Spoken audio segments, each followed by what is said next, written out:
Czy warto wybrać się na Alpę di Siusi? Odpowiedź wcale nie jest tak oczywista, jak mogłoby się wydawać po zdjęciach w internecie. W tym filmie rozłożę ten wyjazd na czynniki pierwsze.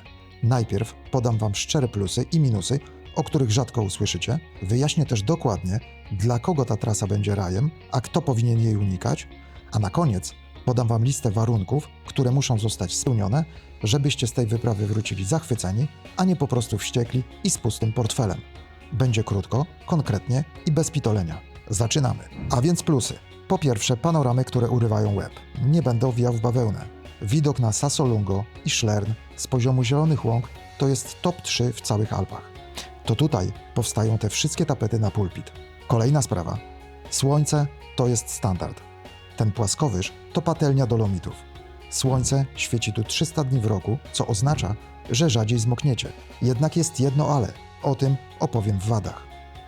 Doskonała infrastruktura.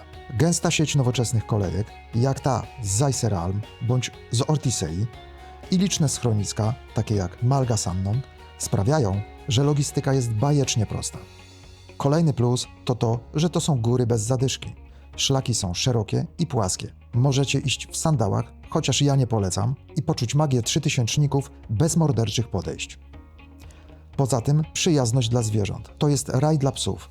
Miękkie podłoże, trawa i liczne strumienie, na przykład ten przy dolnej stacji wyciągu Sonne. Wasz pies podziękuje Wam za to, że nie musi kaleczyć łap na ostrych piargach. A teraz to, co wszyscy lubią najbardziej. Będziemy narzekać, czyli minusy. Wysokie koszty. Ceny w niektórych chatach, na przykład Baita Sannon, bywają wyższe niż w innych częściach Dolomitów, a porcje są skromniejsze. Wysokie są również ceny parkingów i biletów na wyciągi. A teraz posłuchajcie, bo to jest najważniejsze. Jeśli chcecie wjechać własnym autem na górę, no to musicie być przed godziną 9 rano na parkingu w Kompacz, bo potem droga zmienia się w strefę zamkniętą, a kamery skanują każdą tablicę, także to nie jest tak, że Was ktoś zatrzyma i nie pozwoli Wam wjechać. Wy po prostu przejedziecie, ale później dostaniecie mandat pocztą. Zresztą niejednokrotnie ponoć przychodzą jeszcze koszty sądowe, także trzeba uważać. Zjechać dopiero będziecie mogli po godzinie 17. No, a teraz uważajcie, bo taki tip, dzięki któremu zarobicie sobie 15 euro. Parking P2 w Compaccio kosztuje 30 euro za dobę. No, nie jest tanio, chociaż w porównaniu do kolejki, która kosztowała mnie 28,5 euro za osobę, no to i tak to jest całkiem niezła cena. Natomiast warto zaparkować sobie na parkingu P1 w Spitzbil. Parking kosztuje 15 euro, ale automat no to jest mały bandyta, który przyjmuje tylko gotówkę. Z tego parkingu będziecie mieli 15 minut spacerkiem do tego początkowego etapu, w którym wychodzi się z kolejki i już możecie sobie rozpocząć spacer. Także w sumie euro za 1 minutę marszu. Całkiem niezła wypłata. A teraz zatrzymajcie film, zróbcie screena, żeby te informacje mieć przy sobie. Kolejny minus to tłumy turystów. Popularność tego miejsca sprawia, że w szczycie sezonu na głównych traktach i w restauracjach bywa bardzo tłoczno. I tutaj też mam na to sposób. A więc słuchajcie. Według mojej opinii najlepiej sobie pojechać od połowy czerwca do początkowych dni lipca. Nie będzie tak dużo ludzi, a temperatura już będzie ok, bo powiem szczerze, ja jak byłem w maju, no to była bardzo duża różnica pomiędzy temperaturą. Na dole miałem spokojnie 20 stopni, gdzie chodziłem sobie w krótkim rękawku na trekkingi, a u góry no musiałem się ubrać. Dobrze, że cokolwiek sobie wziąłem, bo zalegał jeszcze śnieg. Ale od połowy czerwca do początku lipca to jest naprawdę rewelacja, bez nadmiernych tłumów. Warto dodać, że Alpe di Siusi to jest 300 dni słonecznych w roku, także trudno spotkać dzień, kiedy nie będzie tam choć kapki słońca. Ostatni minus to konflikty na szlakach. Tak, nie tylko w Polsce możecie się pokłócić. Jest tu masa rowerzystów elektrycznych. Oni czasem zapominają, że szlak jest też dla pieszych. Bywa to uciążliwe. A teraz, dla kogo jest to miejsce? Na pewno dla rodzin z dziećmi. Wiele odcinków, na przykład z Baita Sannon do stacji Sonne, można bez problemu pokonać z wózkiem dziecięcym.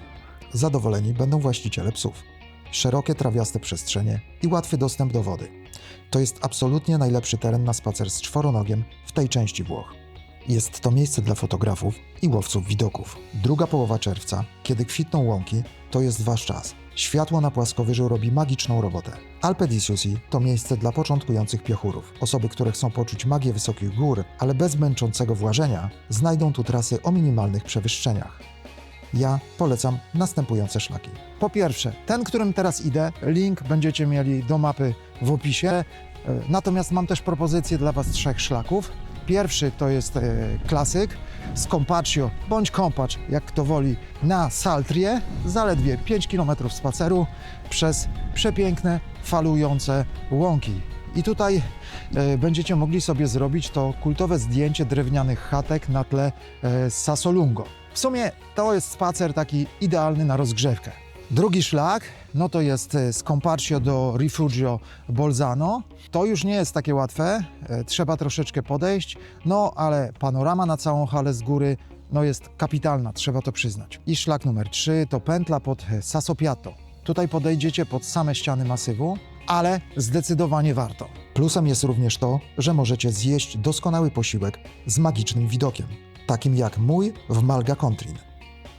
Co do spania, to jeśli budżet nie jest z gumy, ja mam takie 2 polecajki. Po pierwsze Arabba i Alpenrose. Super hotel, z tym, że no do Alpe di Siusi musicie sobie dojechać.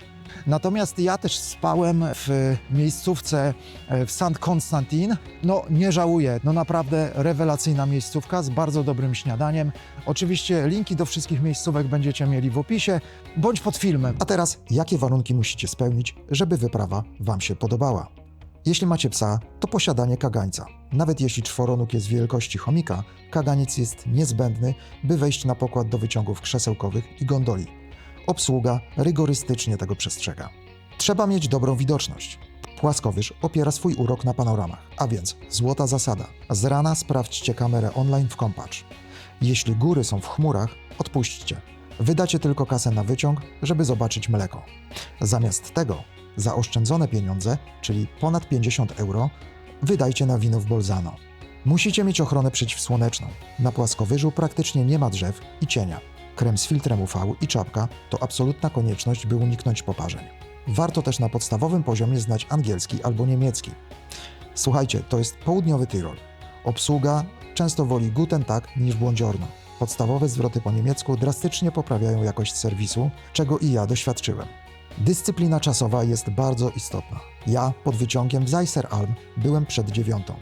Dzięki temu uniknąłem największych kolejek i walki o miejsca parkingowe. A teraz to, na co wszyscy czekacie. Czy warto odwiedzić Alpe di Siusi? I powiem wam zdecydowanie nie w lipcu i sierpniu, jeśli szukacie samotności. Ale jeśli przyjedziecie tu poza sezonem i sprytnie wykorzystacie triki z tego filmu, to będzie to wasza wyprawa życia. Zapiszcie ten odcinek teraz, żebyście stojąc przed automatem parkingowym albo wjazdem do ZTL nie musieli nerwowo szukać moich wskazówek. Kompletną mapę GPX i listę moich ulubionych miejscówek macie w linku w opisie albo w komentarzu pod filmem. A jeśli podoba wam się to, jak wszystko nagrałem i prowadzicie obiekt turystyczny w górach, który potrzebuje takich ujęć, wiecie gdzie mnie szukać. Link też pod filmem. Ciao!